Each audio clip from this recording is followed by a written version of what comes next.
Greetings, and welcome to my channel. My name is Sorcerer Tal.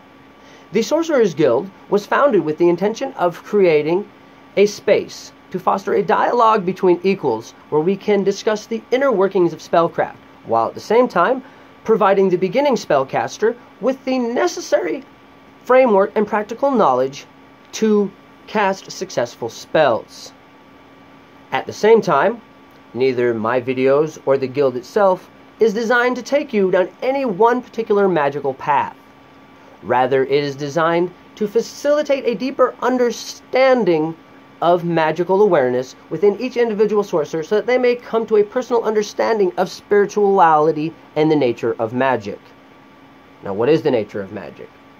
Well, no one can hand you the answer to that question because it is slightly different for each person that touches it.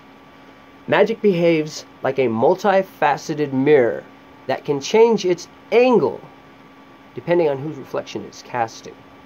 Now, in order to become a more powerful sorcerer, in order to achieve spellcraft, we must overcome the superstition that magic does not exist.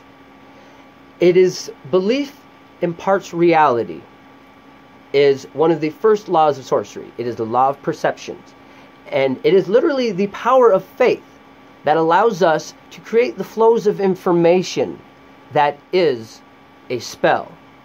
This is called mind over matter, and science proves it over and over again with such examples as the placebo effect. The placebo effect being the amount of people that will get better in any given study despite the fact that they are given a sugar pill or placebo, simply because they believe they have been given the cure and they will get better. This is science proving the power of faith at work. There is also many neurological studies that have shown that shamans, Buddhists, religious priests, priestesses of any manner can induce transcendental states that stimulate a specific part of the pineal gland where a chemical known as DMT is released, which causes the participant to experience the sensations related to a spiritual experience. Many would argue that in having a scientific explanation for this phenomenon, the spiritual factor must simply not exist. But how can we deny the power of faith when we have seen its hand move? Clearly, if our brains have the pathways and the chemical makeup to experience these faith-induced trances, then this is part of our being and part of our evolutionary makeup. Ritual, meditation, prayer, these types of behaviors have a specific chemical combination within our brains. As do love, fear, joy. You cannot tell me sorrow does not exist simply by explaining the pathways in my brain which cause me to cry. Nor can you destroy my love by explaining which chemicals cause my heart to beat so intently. The same is true of the power of faith, whether you call it prayer, meditation, or spellcraft. So, spellcraft should in and of itself be fulfilling upon achieving its full purpose. It is art. It is prayer.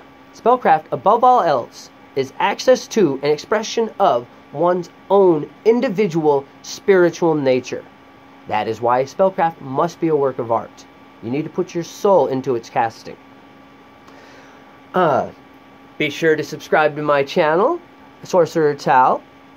And if you aren't already a member of the Sorcerer's Guild, go ahead and look us up on Facebook. The next video in this series, we will be discussing magical theory, bright blessings and an interesting fate. This has been Sorcerer Tal.